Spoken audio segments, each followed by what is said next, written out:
Hello students, how are you all? I hope your online quiz is going well. The only key to success is revision. So don't forget to revise your content again and again. And this is your geography teacher Ruchika Sharma back with the last part of your chapter 3, that is drainage. As you already know that we have done 4 parts of drainage till now, which includes drainage system in India, basic concepts of drainage. Then we started the broad two categories of rivers of India, that is Himalayan rivers and peninsular rivers. We have covered both of these.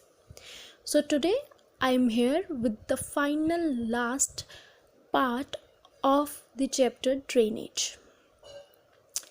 Students, let's get started with the revision of what we had done in our previous video lesson. So, topics that we had covered in our previous video lessons include only the peninsular rivers. We know that there are total 5 peninsular rivers, of which we had done Narmada Basin already. Now, let's revise the topics that we had covered. The first is the Tapi Basin. The Tapi rises in the Satpura ranges in Madhya Pradesh and it flows in a rift valley parallel to Narmada river and it is shorter in length. Its basin covers parts of Madhya Pradesh, Gujarat and Maharashtra.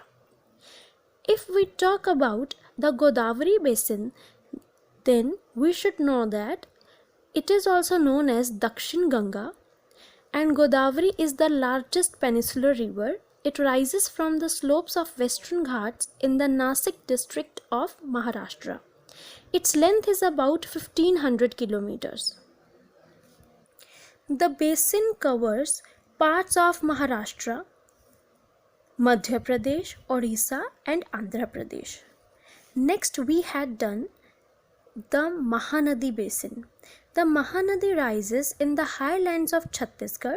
The length of the river is about 860 km. Its drainage basin is shared by Maharashtra, Chhattisgarh, Jharkhand and Orissa.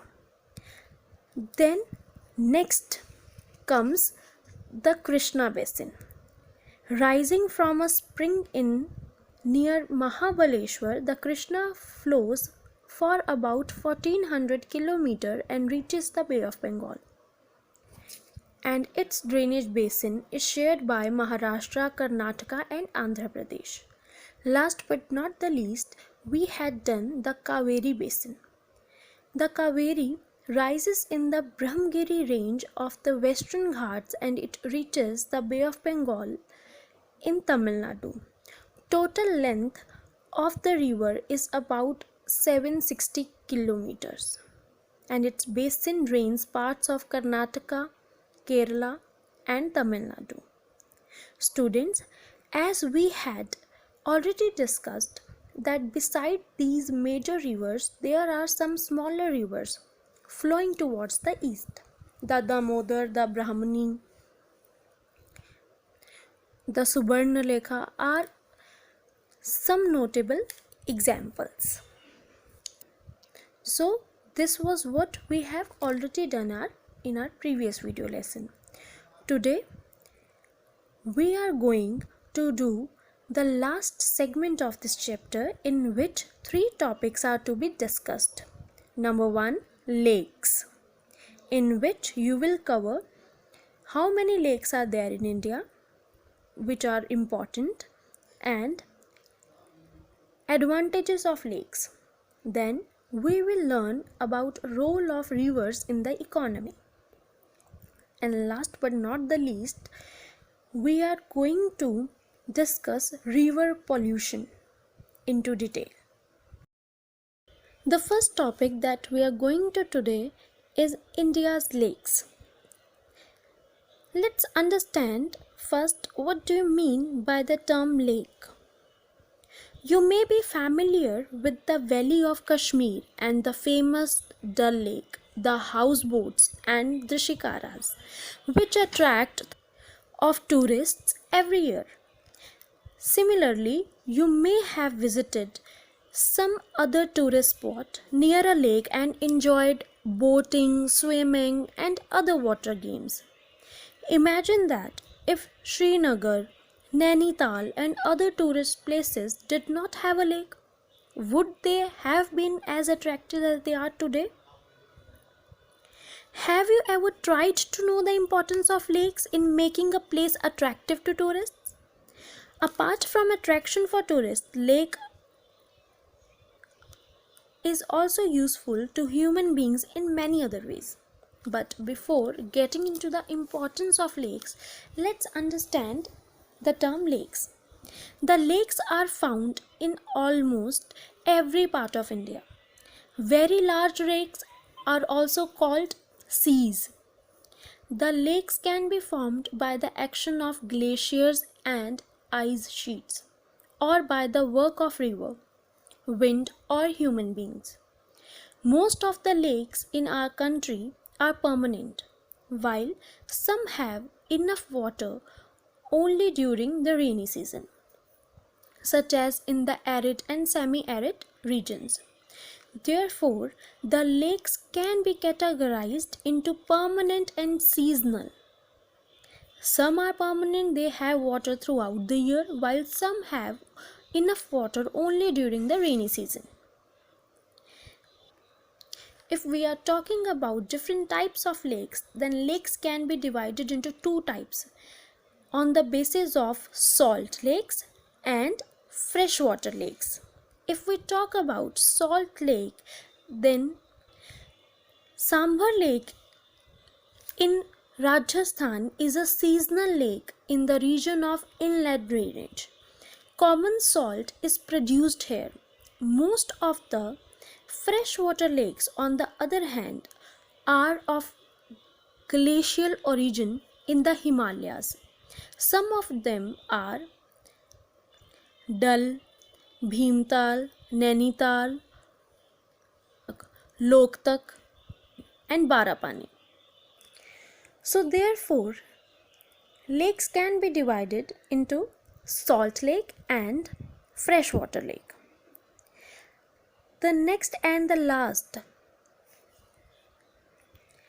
classification of lakes can be made on natural lake and man-made lake. If we talk about man-made lakes, then lakes can also be created by building a high dam across the river. A huge reservoir will be developed at the back of the dam, such as the one of the biggest example in India is Guru Gobind Sagar at the back of the Bhakra Dam. So students, lakes can be permanent or seasonal, freshwater lakes or salt lakes, and last but not the least, lakes can be man-made or natural. Natural, that is, we find in Himalayas and every other part of the country that exist naturally. In order to summarize the Indian lakes, you can say that India has many lakes. These differ from each other in the size and other features.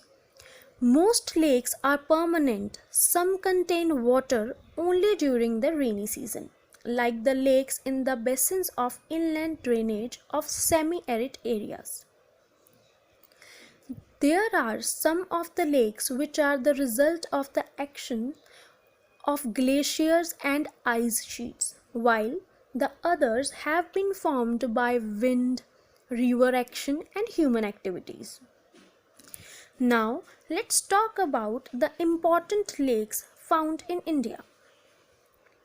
A meandering river across a floodplain forms cutoffs that later develop into oxbow lakes. We have already done the meaning of oxbow lakes.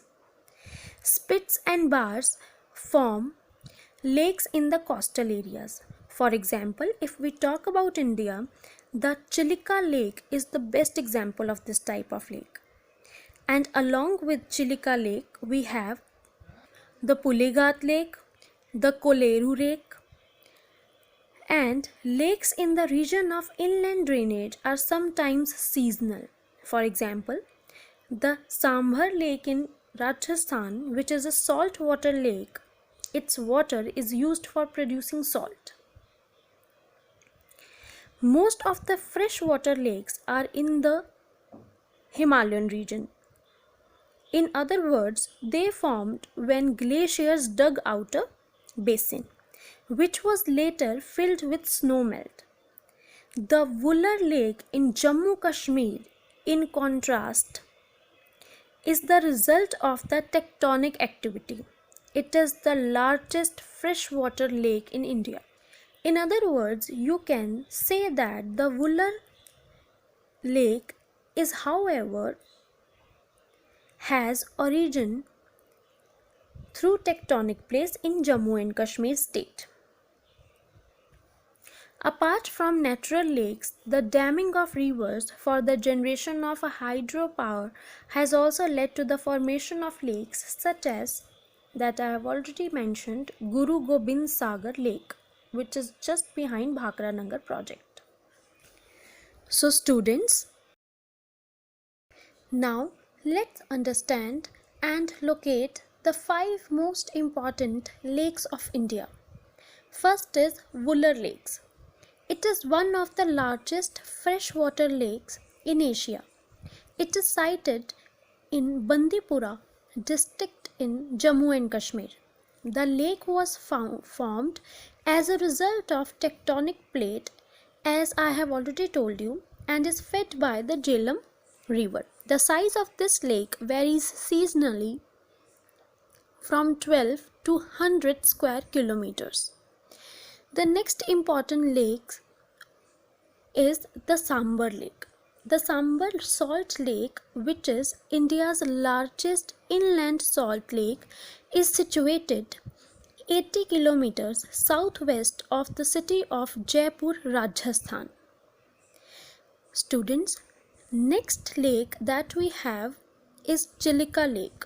Chilika Lake is a brackish water lagoon spread over in the districts of Odisha state on the east coast of India, covering an area of over 1100 kilometers. You can see the next lake is Koleru Lake, which is situated in the state of Andhra Pradesh and forms the largest shallow freshwater lake in Asia. Koleru is situated between Krishna and Godavari deltas. Last but not the least, the most important lake is Pulicat Lake. Pulicat Lagoon is the second largest brackish water lagoon in India after Chilika Lake. This is located on the coastline of Tamil Nadu and Andhra Pradesh border. So you can have a moment to look into detail of the locations of the 5 most important lakes of India. Students, next topic related to lakes will be role of lakes or advantages of lakes. As I have already mentioned that, have you ever imagined if Srinagar, Nainital and other tourist places did not have a lake, would they have been as attractive as they are today? So let us understand the importance of lakes in making a place attractive to tourists and usefulness of lakes to human beings in many ways. Actually, the lakes have always been very useful to human beings. During the rainy season, they can reduce the chances of floods, and during the dry season, they can make up the supply of water for human needs. A lake can help in regulating the flow of water in a river.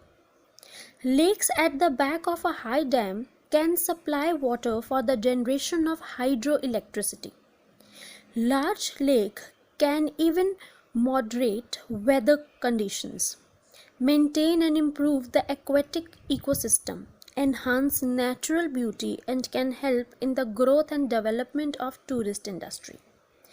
Thus, students, we can summarize that lakes are of great value to human beings since it helps to regulate the flow of river, prevents flooding, maintain an even flow of water, and can be used for developing hydroelectric power. They even moderate the climate of the surroundings by maintaining the aquatic ecosystem, enhancing natural beauty, and developing tourist and provide recreational facilities. This was all about lakes of India. Dear students, the next important topic of this chapter is the role of rivers in the economy.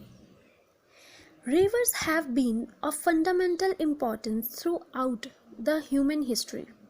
Water from the rivers is a basic human or natural resource, essential for various human activities. Therefore, the river banks have attracted settlers from ancient times. These settlements now have become big cities.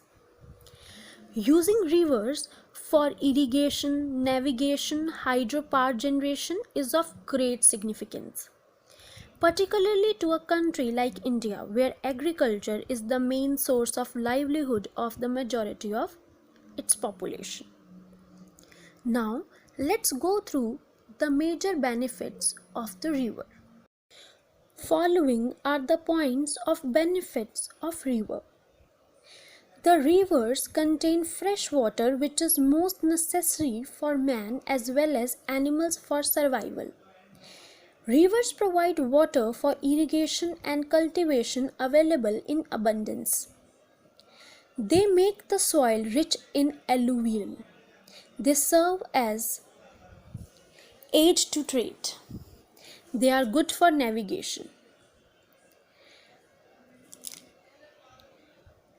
All types of fishes survive in the areas where sweet water mixes freely with the salt water of the oceans. Last but not the least, rivers are used for generation of hydroelectricity. Let's summarize now the importance of rivers in the economy. There are total 5 advantages of rivers: tourism, agriculture, electricity.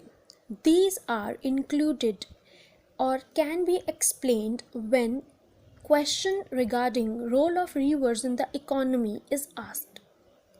While if general question comes about the advantages of rivers, then 2 more points can be added up.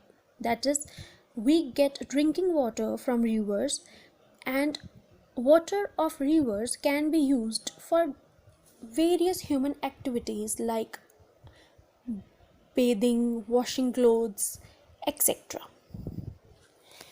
Now is the time to switch to the last topic of the chapter, that is river pollution. We all have heard about the pollution in the rivers nowadays. Before getting into detail, let's watch a small video carefully.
Dear learners, as you know, water is the most important element in the biosphere as it sustains all forms of life on the earth. The purity and quality of water is of basic concern to mankind. Since it is directly related to human beings, according to a study, about 70% of the available river water in India is polluted due to the growing domestic, municipal, industrial, and agricultural demands. This has adversely affected the quality of water. The Indian rivers, particularly those coming from the Himalayas, have enough water in their upper courses. When these rivers enter the plain areas, the irrigation canals take away a majority part of their clean water. This reduces the volume of water in downstreams.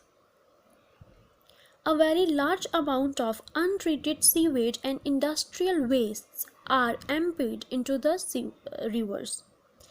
As the quantity of fresh water is limited in the rivers, the self-cleaning capacity of the river water is adversely affected as they are not able to dilute the pollutants.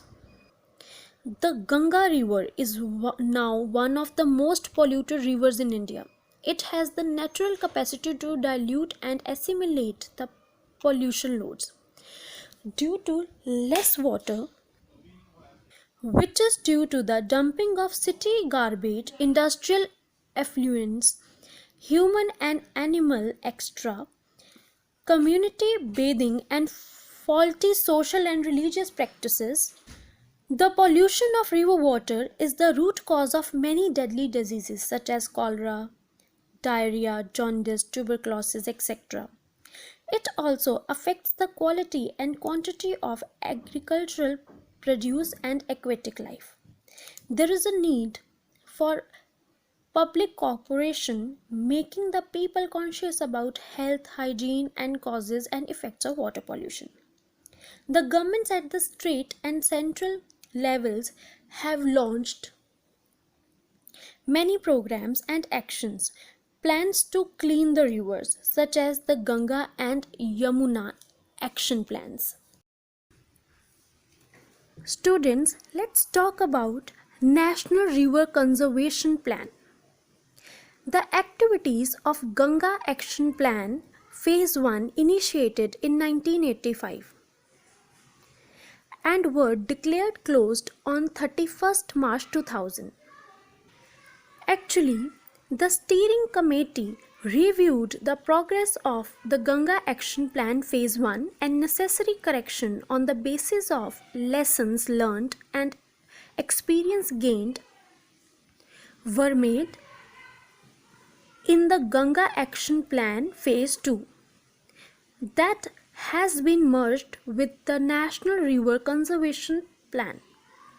The expanded National River Conservation Plan now covers 152 towns located along 27 interstate rivers in 16 states. Under this action plan, pollution abatement works have been sanctioned. So far, 69 schemes have been completed under this action plan. Now, this was the end of the chapter. Let's recapitulate what we have learned today. The first topic that we covered today is of lakes. There are 5 most important lakes of India, that is Vular Lake, Sambar Lake, Koleru, Pulikat Lake, and Chilika Lakes.